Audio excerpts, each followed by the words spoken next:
Hey friends, it's Bill MacDonald, also known as Dr. Bill.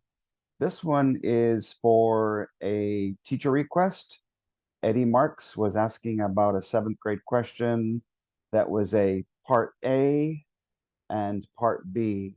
Whenever they have those two kinds of questions linked together, it says in the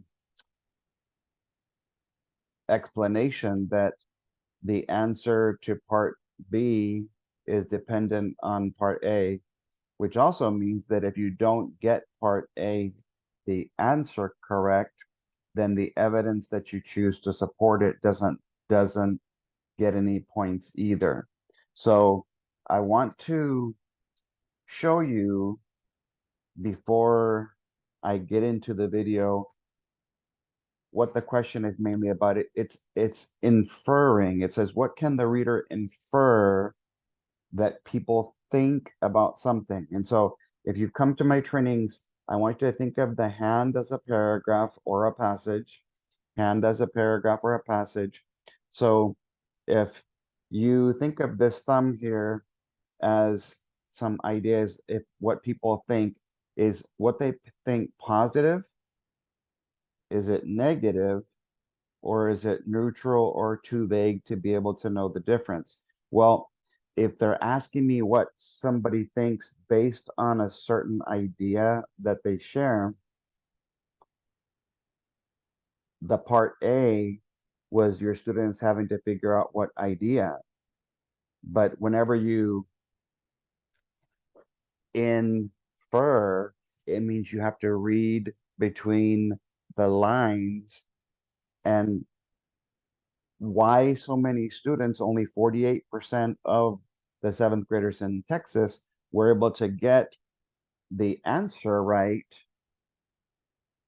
because they didn't realize that the answer had to be based on evidence. Because in order to read between the lines and infer an idea, your students actually have to read read on the lines. That means they have to be able to know, reading on the lines, what is the evidence actually saying in the four choices, so that the students can decide which idea fits the best. So here's a way that I think is going to help you using my hand graphic organizer for reading. And here we go.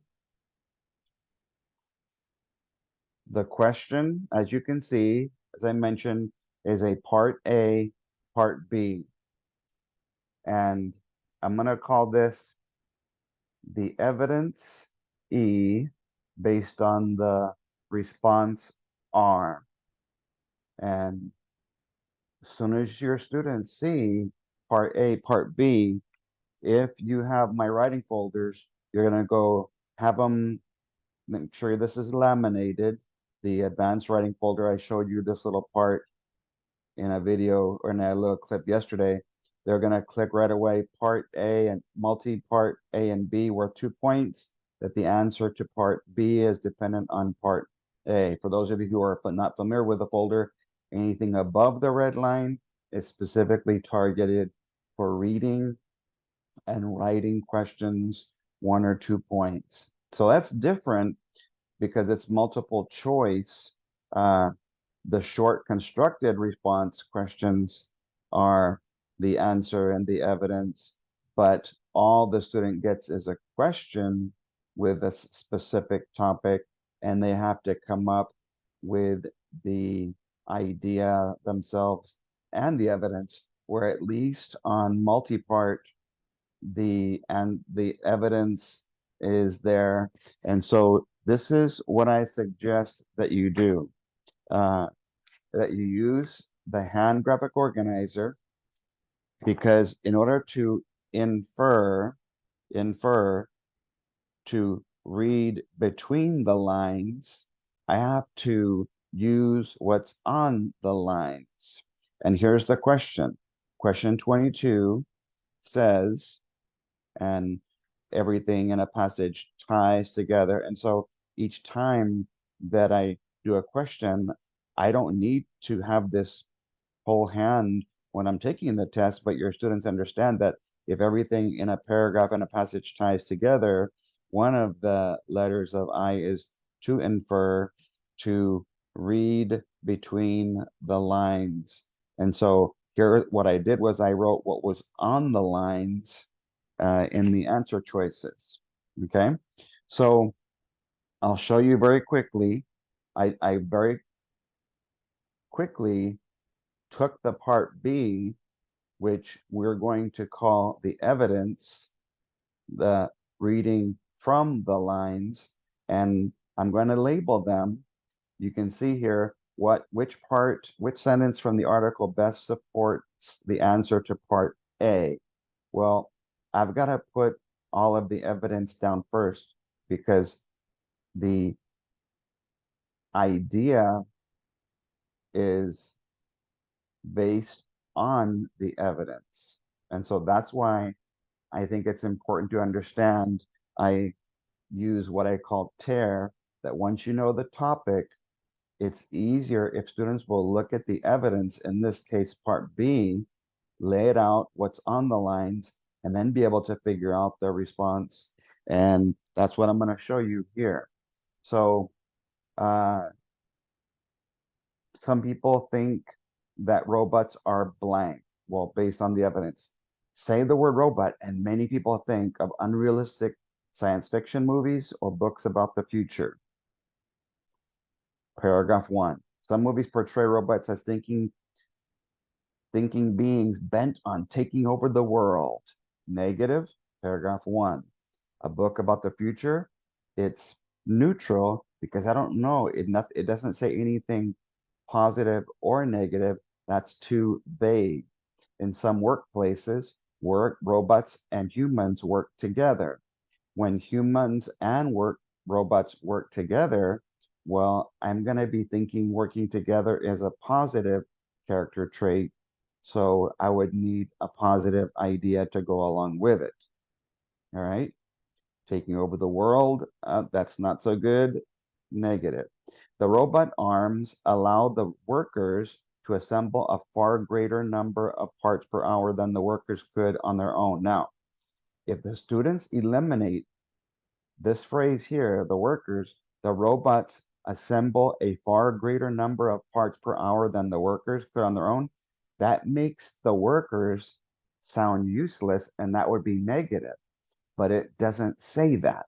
And that's probably why a lot of students probably thought that letter D was the evidence and that letter D and A was the answer, because of this idea in the evidence that robots are going to assemble a greater amount of parts per hour than workers could on their own.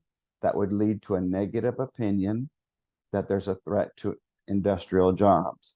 So I've labeled this on paper so you can see how the kids need to think as they're labeling for you. In A, the idea is that it's an inappropriate use of technology. That's a negative opinion. An unnecessary in a home setting. That's a negative opinion. That subjects are to be feared. That's a negative emotion. That they're a threat to industrial jobs, a negative opinion. And so what I did was use the Breivik organizer to actually put what was on the line. So part B, A, that the robots were unrealistic movies about the future. That is a vague detail. Paragraph 1 is the location. Okay. The quotation is this right here. So because that's too vague and all of the answer choices were negative, I need something that relates to a negative idea. from the evidence. Basically, if this is the cause, then the idea here would be the effect. So this wouldn't make sense, any of those things. Let's try letter B, part B, evidence on the line. When in the movies, the robots are thinking beings bent on taking over the world. So, because people think that robots would take over the world, and again, this says at the beginning, a negative detail, would that be inappropriate technology? Not really. Unnecessary in home settings, they didn't say uh, anything about being in homes, but they were an object to be feared. Well, yeah, if I'm going to be thinking that something is going to take over the world, I would say that I could plug in that letter. So I'm going to put first, I'm going to put letter C here, that if they're going to part A, the idea could be C. And what I do to differentiate the part letter from the answer letter, I circle the answer choices just like you see them on the test. Okay, that way the students don't get confused. And so I can infer that because people used to think that robots were going to take over the world, a negative detail, that a negative idea could result from letter C, that they would be feared. Let's look at letter D, the robot's arms. Okay, they had to remember it wasn't the robot's arms were assembling more parts per hour than workers could on their own. That would have been bad for humans. But it says the robot's arms allow the workers to assemble more parts per hour than workers could do it on. So working together, that's a good thing. And so because they're working together, I don't think there would be a negative opinion about the technology. I don't think that it even relates to home settings, because that was in the example was I'm going to show you a little picture here. They were talking about a factory robot in the Netherlands. And so here's a picture of what it looks like for you. Uh, that's the one that I could find at least online. So, because sometimes a picture paints 1,000 words. And so uh, working together with the humans. Uh, so I think the distractor probably was if the students left out that the the robot's arms were helping the workers, they would have turned this positive detail into a negative, and then they would have chosen um, D as the idea, the answer, the response, and D the evidence. So as you can tell, based on only really one negative idea in here, letter, which one was that? Letter B, because of people thinking that robots were bent on taking over the world. Letter B, robots taking over the world, that that they were objects to be feared, an idea. And so that's how I would have done it.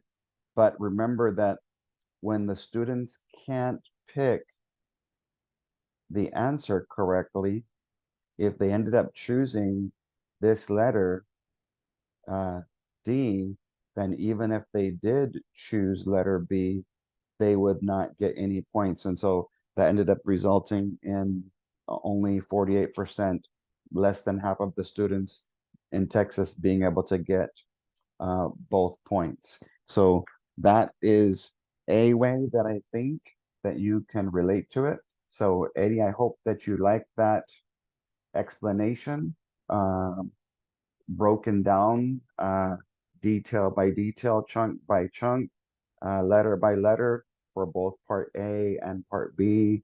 You think about that topic, the people thinking, you look at the evidence, what's on the line, and then you'll be able to come up with an idea, inferring, reading between the lines. Thank you guys. God bless, and hope you're enjoying your hopefully already Christmas vacation.